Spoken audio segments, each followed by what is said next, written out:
Hey guys, Dusty Paintpots here.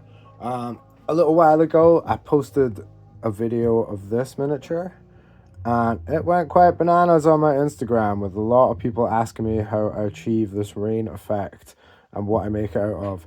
So I thought I would put up a video for the community to show you how you can apply this to your own models and dioramas and a bit about the process and the thought behind it and how it works.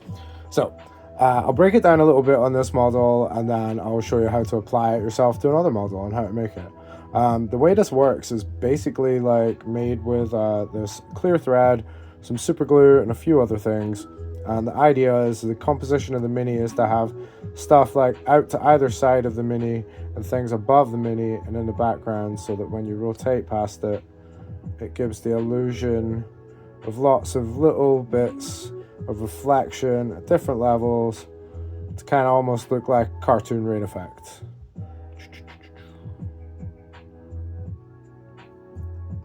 You can also see on this one I've used a couple of little bits of clear plastic and put them on as well, just to sort of make it look like running, flowing water effects. Speaking of water effects, the main thing we use to make this that you are going to need is this stuff.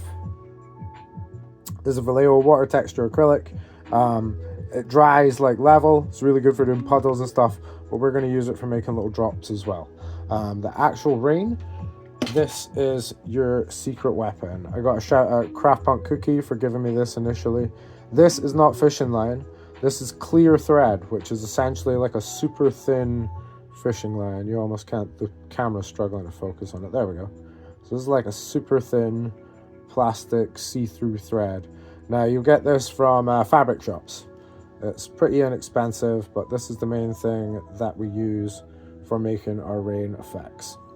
So the way that we make them is you get some sort of container. Here I'm using a cardboard box, and you can see that I've got glued some of the strings on, cut a couple of lengths of thread and glued them onto the box. And then I'm using this old paintbrush here and just jamming it under the side to create tension, but not too much. This is important for when we put the glue on it, because the stuff obviously wants to naturally curl. So what we're trying to do is put a really thin clear coat on it to help it be straight. So what we need to put on it needs to dry very straight, or it's not going to achieve its purpose. To do that, we use super glue. I prefer the thin liquidy stuff, and the way I do this is I get a toothpick and then we just gouge a little notch into it with a craft knife. 1, 2, just gently, and you'll see it's got a little groove in it now. So our glue is going to sit in that groove so we can run it up and down like a bottleneck on a guitar. So what we'll do is we put a little drop of, I'm using this React that I got from Wonderland Models in Edinburgh. It's thin CA glue, but you can use thicker stuff if you want. It'll just take a little bit longer to dry. So what I do is I put a little dot into the groove and kind of make it sort of swollen with the glue, and then we're gonna run it along the strings, and it makes this little like guitar noise.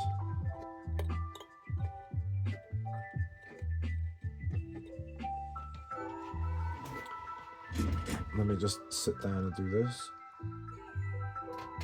So you basically just want to run a droplet of glue along on a toothpick and kind of stroke it onto the strings, and you'll see when the little notch catches it, you got to be quite light with your touch. You'll see all these little droplets starting to form. You don't want them too big, but we want to create these running along it. You got more glue if we need to, and then also just run the whole stick in the groove up and down it using the paintbrush to keep the tension. So I usually just kind of hold it like this. The reason I use an old cardboard box to do this is because glue drops in the bottom, so you want to do it over something that is disposable to you, so you don't make a mess of your lovely cotton mat. So we do this a couple of times. Oops, my brush. Don't worry, we keep all the accidents in here.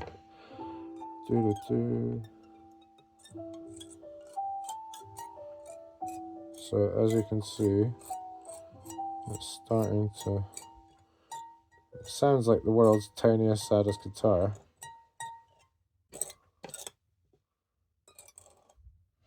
But you can see all these lovely little droplets forming. So once we've got them, we're going to leave it to dry.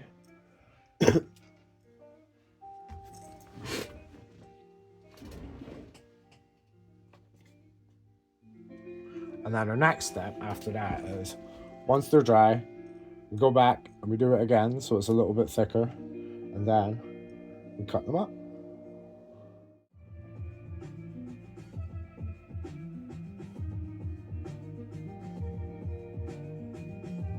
So I'm just adding as many little droplets as I can and just gently flicking the toothpick over the surface of the string.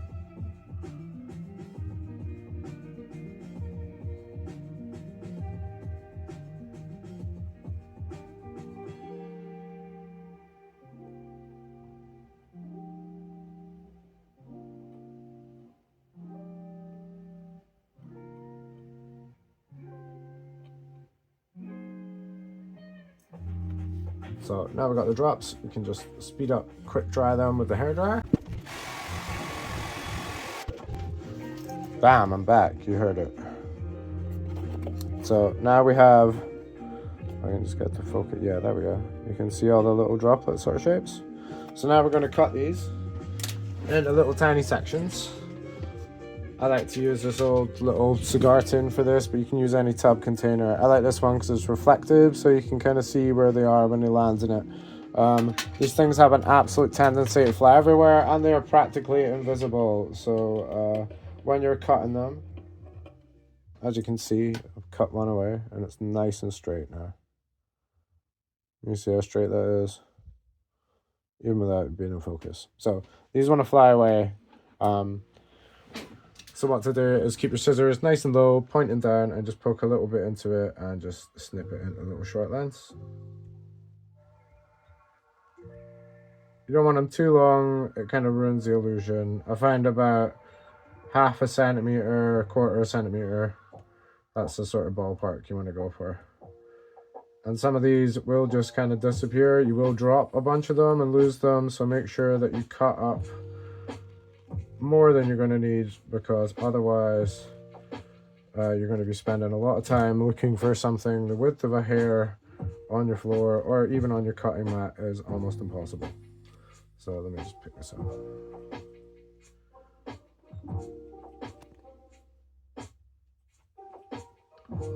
So now we've got a bunch of these. There's also a few more I've cut earlier, and I got a spare sheet there. I'm going to show you about how we're going to think about putting rain on a miniature. So with everybody going bananas about Trench Crusade recently, I had to get involved, and being a bit of a sculptor and converter, I went and made myself this. This is my Scottish Trench Crusader, known as a Knight of Dud. I wanted something that was quite sort of like a World War I space marine with a bit of Scottish flair for my Trench Crusade warband. So this is what I made. His shoulder pads are supposed to be like the two halves of an artillery shell that he's carried back, a dud artillery shell that he's carried back from no man's land to have made into his armor. A blighty warrior who fights for God. Anyway, I put him on this nice muddy, wet looking Trench Crusade base. I've got this nice little crucifix, grave symbol, whatever you want to call it, and a bit of detailing on the back from Night Haunts, the little wilted rose and some broken fans, some bits of broken vehicle and stuff. But I thought, like, the dirt and debris and grim darkness of Trench Crusade, and also the fact that there's stuff sticking out of this side and this side, this would be the ideal model to show you how to make rain, not Trench Crusade minis, rain on any kind of mini you want. So what we've been doing is, if you've followed the steps so far, you should have a box full of stuff. You just want to get some tweezers and a toothpick. You can also use one of these things, which is for picking up gemstones, but it's a little bit trickier. Tweezers, they will ping off your tweezers, so don't get too frustrated. I'll show you how to do a couple of these, and then I'll finish it off and show you the finished model. So here's what we do. So let me just get the mini in shot. So you can see the mini from above here, but it doesn't really matter. What we're going to do is we're going to pick somewhere on the model where the rain is going to come from. So I've drawn up this piece of paper which has a raindrop pattern on it, and we're going to decide either the rain's going to come from this way or this way. Now I think it should come from this way because this will give more of a round overall composition where your eyes will come in from here and go down and back up into the raindrops, and this will create more of a sort of Fibonacci curve to the composition. So we're going to put a couple on the sword, a couple on this crucifix at the back, and some on the base, and a little on his shoulder armor and stuff. And I'll show you where to pick the places and how to do it. So the way this works the best is when the rain looks like it's not touching anything. So you want to start off with doing some pieces where, if I just grab a little piece of rain, where it's touching the edge of something at an angle that it's coming from. The important thing with this is to make sure all these things are facing in the same direction, especially when you look at it from other angles. You've got to get the angles right. So what to do is we pick our place. So I'm going to start near the middle and work my way out. So let's start with putting one on the hilt part of the sword here. So what we're going to do is we'll just put a little piece of rain down just now. We've got a toothpick, trusty toothpick, and glue. I'm just going to put a tiny little bit of glue on the toothpick. Then we're going to go back to the model where part we picked is here, and we're just going to brush on a little bit of glue. So a little liquid droplet. Then pick up your piece of rain. Remember which way you wanted it to face. Just grab one of your tweezers. Oop. Very fiddly thing to do. You got to do this quite fast before the glue dries as well. That's why I like the thin stuff. So take our model, take our piece of rain, get the camera to focus, and attach. Okay, so now it's on there, but it's at the wrong angle, so we're just going to manipulate it with the tweezers. Oop. And it fell off, but we can see it. Sometimes it do come off, you just got to persevere with it. It's very, very delicate work. So another little drop of glue.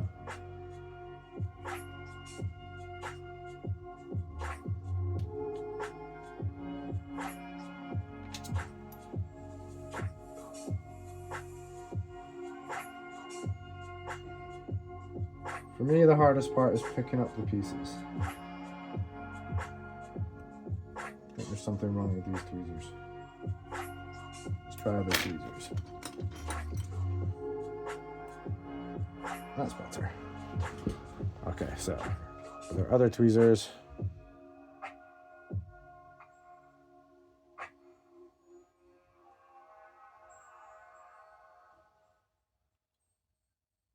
And there you go.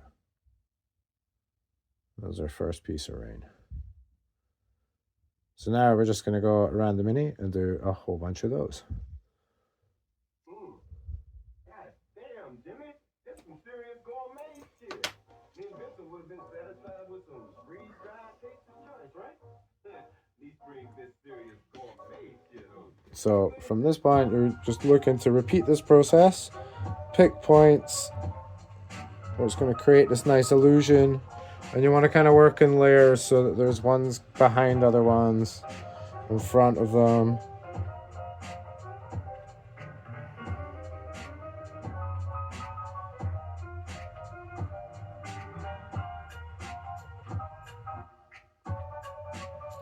And they're so thin and light, they will just not want to focus. Focus here.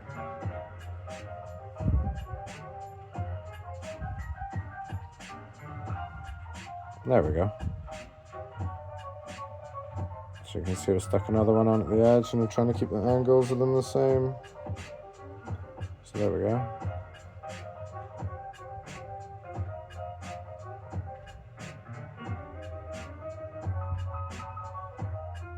And then we're just going to work our way around and just keep repeating this process until it's all covered in them. So yeah, I'm just going to cut it just now and do a bunch of these off the camera. In fact, I'll probably just speed shot it.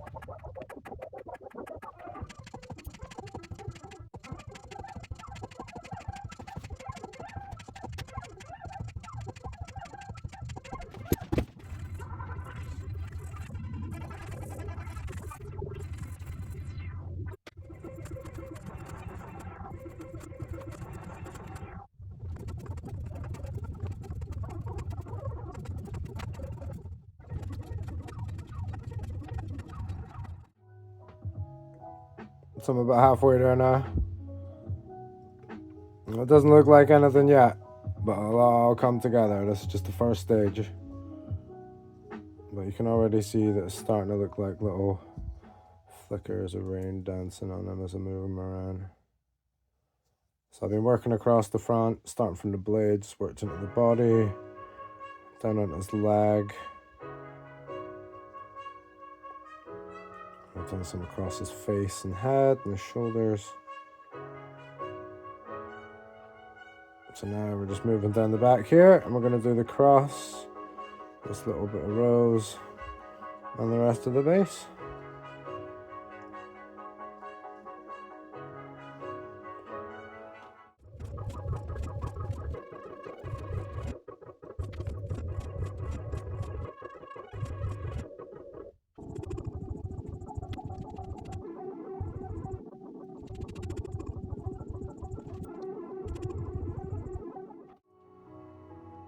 Okay, so now that we went around with all our little glue bits of thread, we should tab something that looks like this.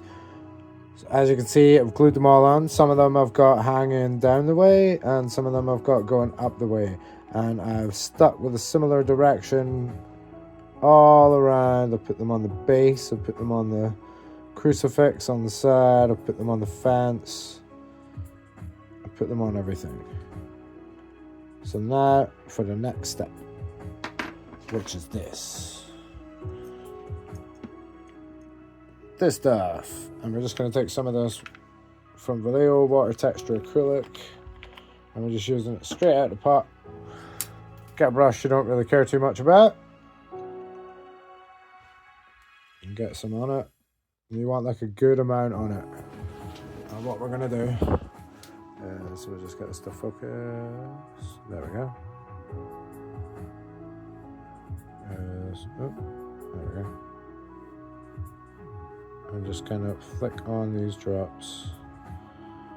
And, oh my god, this is so hard to do on camera. There we go. And put them on the tips like that.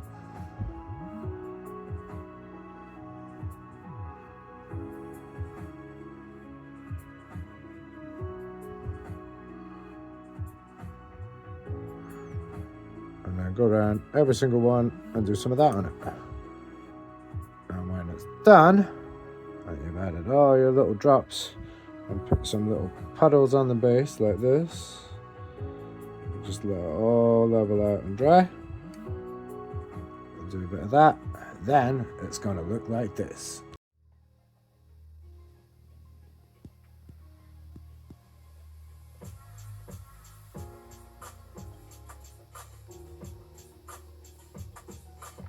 So there you have it. French Crusade, tons of rain.